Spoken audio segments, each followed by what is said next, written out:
Lahan sempit bukan alasan gak bisa ternak lele. Hari ini saya coba bikin kolam ukuran 2 kali 1 meter dari nol sampai siap pakai.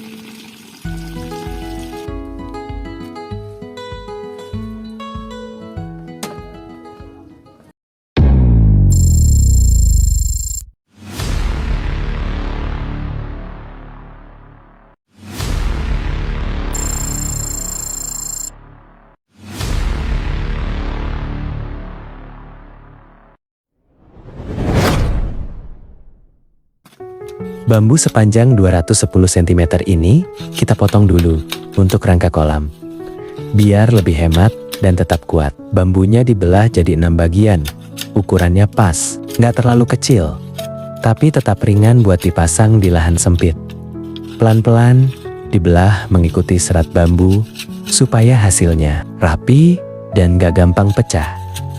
Nanti potongan ini bakal dipakai buat penyangga kolam lele.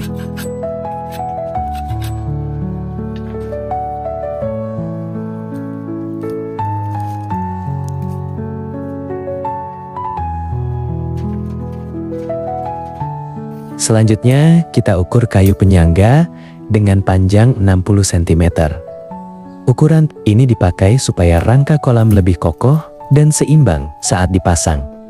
Setelah ditandai, kayunya langsung dipotong satu persatu sesuai ukuran, biar hasilnya rapi dan presisi.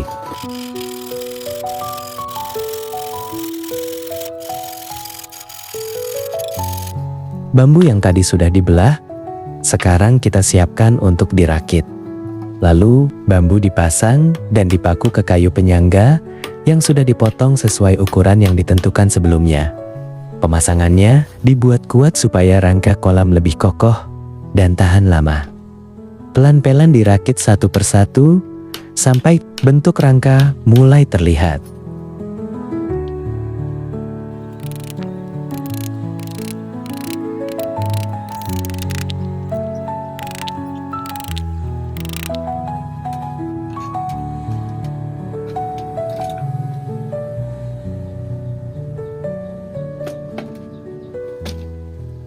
Setelah keempat sisi selesai dibuat, sekarang saatnya dirakit menjadi satu bentuk kotak persegi. Setiap sudut dipasang dan dipaku dengan kuat, supaya rangka tetap kokoh saat menahan air nanti. Pelan-pelan disusun sampai rangka kolam berdiri, rapi dan kuat di semua sisi.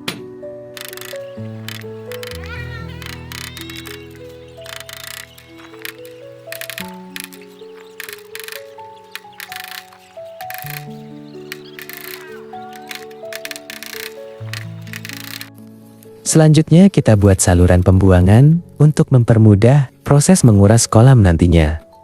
Di sini kita menggunakan pralon ukuran 1 inci karena sudah cukup untuk kolam ukuran ini.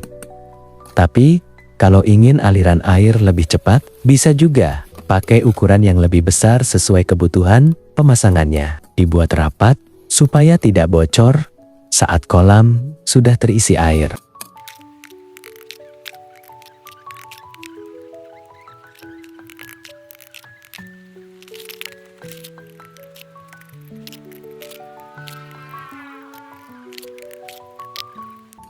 Sambil menunggu cor semen mengering, kita lanjut membuat pengatur ketinggian air kolam.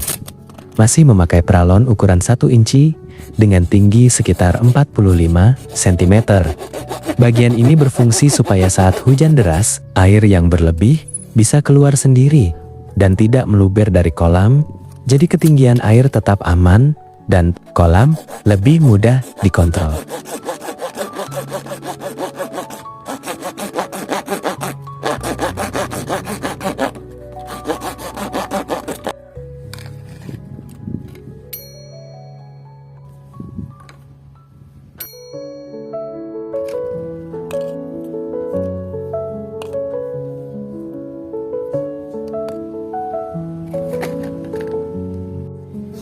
Setelah semua bahan siap, lanjut kita rakit pralon sesuai ukuran potongan yang sudah dibuat sebelumnya.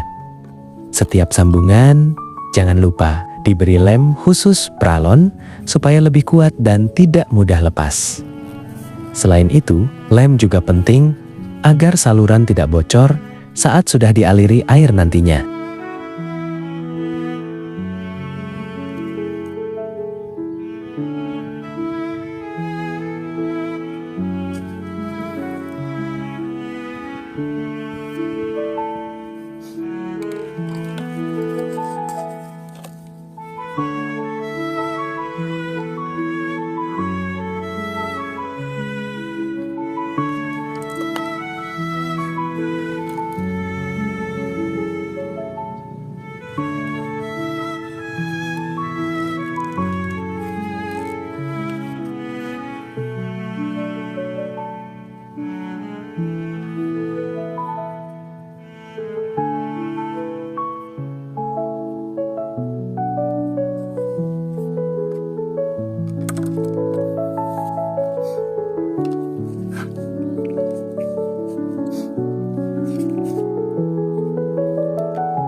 Setelah selesai dirakit dan lem pralon sudah benar-benar kering, sekarang saatnya kita sambungkan ke pralon yang tadi sudah ditanam dan dicor.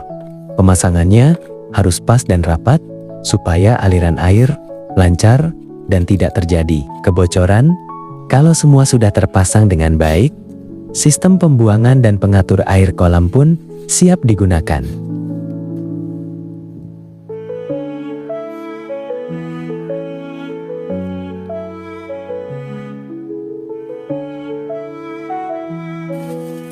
Selanjutnya, setelah permukaan tanah diratakan, kita lapisi bagian dasar menggunakan karung bekas yang sudah tidak terpakai. Tujuannya supaya batu-batu kecil yang tajam tidak langsung mengenai terpal nantinya. Dengan lapisan ini, dasar kolam jadi lebih aman dan risiko terpal bocor bisa dikurangi.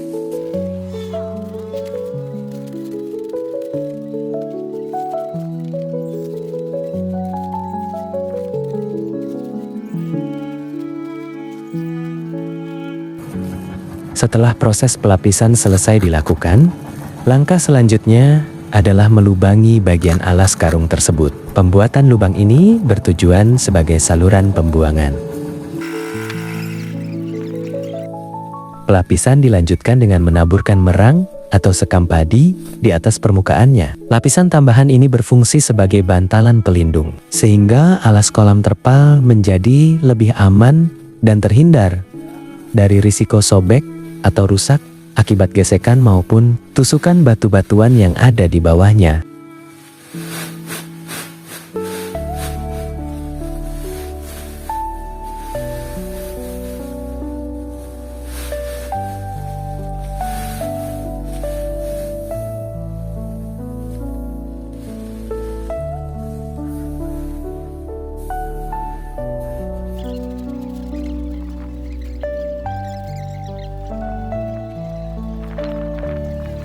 Beginilah penampakan setelah sekam padi diratakan.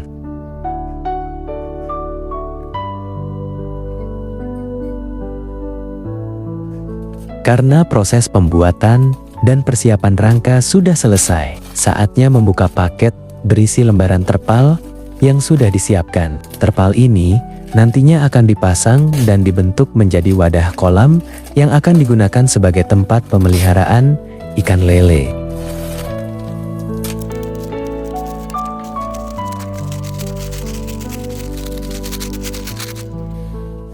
Proses pengecekan kondisi terpal sudah selesai dan dipastikan dalam keadaan aman, utuh, serta tidak ada bagian yang rusak atau bocor. Dengan kondisi yang sudah terjamin tersebut, terpal kini sudah layak dan siap untuk dipasangkan, serta dikaitkan pada rangka kolam yang sebelumnya telah dipersiapkan dan terangkai.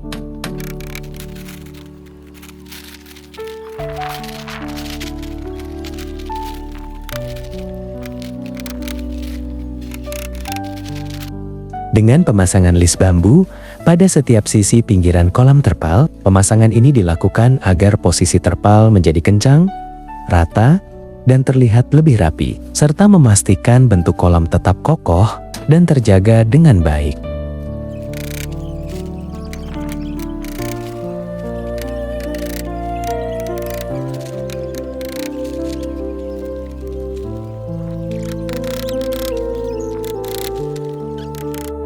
Pemasangan terpal pada rangka kolam telah selesai dikerjakan sepenuhnya. Jangan lupa untuk memastikan kembali seluruh bagian terpasang dengan aman, kuat, dan rapi di setiap sisinya. Kemudian dilanjutkan dengan pembuatan lubang saluran pembuangan pada bagian yang telah ditentukan. Adanya lubang ini bertujuan untuk memudahkan proses pengurasan air maupun penggantian air kolam di kemudian hari agar berjalan lebih lancar dan praktis.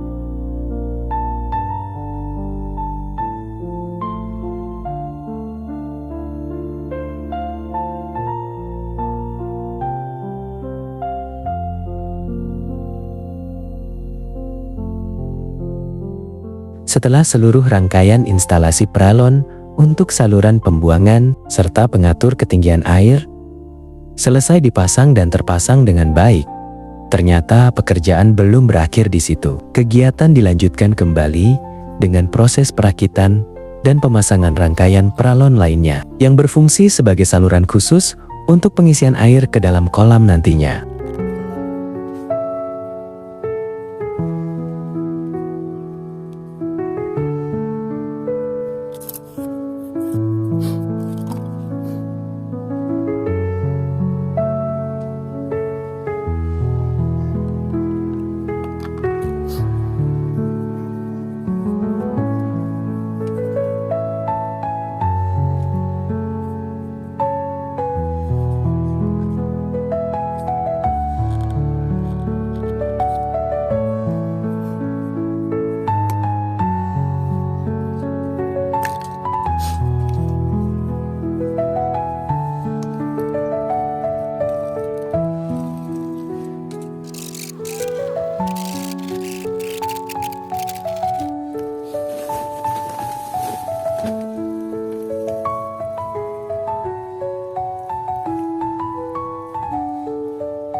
Ini merupakan rangkaian instalasi saluran air yang berfungsi sebagai jalur pengisian air ke dalam kolam. Sistem ini dirancang agar proses pengisian berjalan dengan mudah, sederhana, serta praktis, sehingga tidak menyulitkan pekerjaan pemeliharaan nantinya.